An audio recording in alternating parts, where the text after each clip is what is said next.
Kembali di Primetime News, Komisi Pemberantasan Korupsi KPK menggeledah sejumlah rumah di Bangkalan, Jawa Timur yang diduga merupakan aset milik tersangka kasus korupsi Fuad Amin. Dalam pemeriksaan kali ini, tim penyidik KPK yang didampingi ratusan polisi yang mengamankan lokasi sekitar. Didukung oleh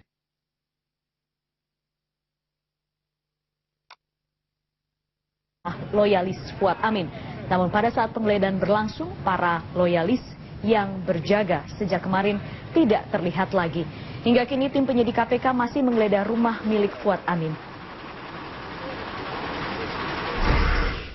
Perusahaan yang diduga menyuap mantan Bupati Bangkalan Fuad Amin, PT Media Karya Sentosa, ternyata tidak memiliki rekam jejak yang jelas. Meski telah melakukan kontrak kerjasama dengan BUMD di sektor migas, kenyataannya PT MKS tidak memasok gas untuk wilayah di Gili Timur. Berikut penelusuran tim liputan Metro TV.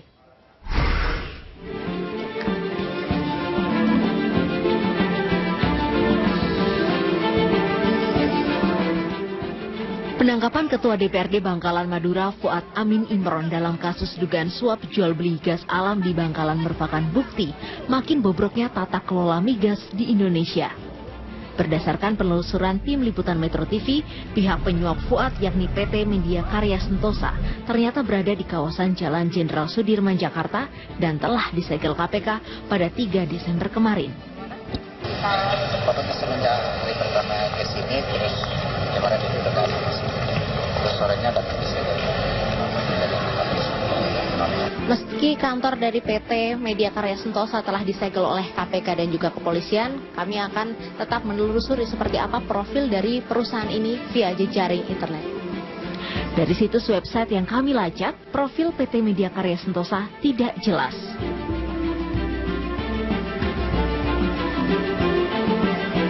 Pengamat ekonomi Henry Saparini menilai setiap lembaga harus memiliki prinsip kehati-hatian. Untuk itu perusahaan yang memiliki kontrak kerjasama semestinya ada evaluasi, baik dari Pertamina atau BPK. Saya rasa kalau dengan BUMN itu banyak sekali yang urusannya korupsi. Tapi yang dalam pengelolaan migas itu tetap harus dikembalikan, peran negara harus besar.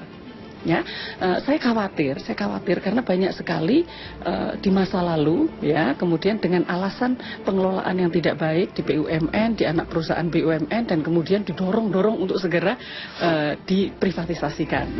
Ironisnya PT PLN yang merupakan pihak pembeli gas dari PT Media Karya Sentosa tidak mengetahui kontrak kerjasama di pembangkit listrik Gili Timur sesuai dengan sangkaan kasus suap KPK pada politisi Partai Gerindra Fuad Amin. Mengenai pembangunan PLTG yang Gili tadi, itu sampai sekarang saya juga belum tahu rencana sampai di mana. Tapi yang kita dengan MKS itu hanya kontrak pasokan untuk ke PLTG Gresik aja. Sebanyak cuma 5-7 mm. Aja. Itu sampai tahun berapa? Sampai Desember ini kalau nggak salah selesai, habis kontraknya. Aroma penyimpangan sebenarnya mulai tercium sejak perjanjian jual beli gas alam antara Pertamina Hulu Energi dengan PT Media Karya Sentosa. Pasalnya, PT MKS justru dapat dengan mudah mendapatkan pembelian gas di Blok West Madura Offshore melalui penunjukan langsung dari BP Migas yang kini berubah menjadi SKK Migas. PT MKS berdalih gas akan dipasok untuk pembangkit tenaga listrik di Gresik dan Gili Timur. Penangkapan Ketua DPRD Bangkalan Madura Fuad Amin mengkonfirmasi masih bobroknya dunia migas di Indonesia. Dan hal tersebut membuka peluang potensi serupa di daerah lain. Tidak hanya berhenti pada Fuad Amin, KPK masih menelusuri dugaan keterlibatan pihak lain. Salah satunya adalah putra Fuad Amin yang menjabat sebagai Bupati Bangkalan Madura, Mahmud Ibnu Fuad. Dari Jakarta, Elvirian Hidayat, Ahmad Taufik, Metro TV. Kasus suap yang menyeret mantan Bupati Bangkalan Fuad Amin berawal dari transaksi jual beli gas alam oleh PT MKS yang bermitra dengan BUMD Bangkalan dari PT Pertamina Hulu Energi West Madura Offshore. Sejatinya gas alam ini untuk pembangkit listrik di Gili Timur, Bangkalan, namun kenyataannya tidak demikian hingga terungkapnya kasus ini. kasus ini berawal pada permohonan Fuad Amin yang pada saat itu masih menjabat Bupati Bangkalan kepada BP Migas untuk mendapatkan pasokan gas alam atau gas bumi untuk pasokan pembangkit listrik tenaga gas atau PLTG Gili Timur di Bangkalan. PT Pertamina Hulu Energi West Madura Offshore sebagai kepanjangan tangan dari BP Migas akhirnya memberikan gas ke PT Media Karya Sentosa yang saat itu bekerja sama dengan BUMD Pemkab Bangkalan, PD Sumberdaya. Diduga PT MKS yang sudah menjalin kontrak sejak tahun 2007 ini tidak pernah menyuplai gas ke PLTG Gili Timur. PT Media Karya Sentosa ternyata juga memiliki perusahaan kilang pengolahan LPG di Gresik. Saat Metro TV menelusuri ke lokasi kilang pengolahan LPG ini, penjagaan sangat ketat sejak dari gerbang perusahaan.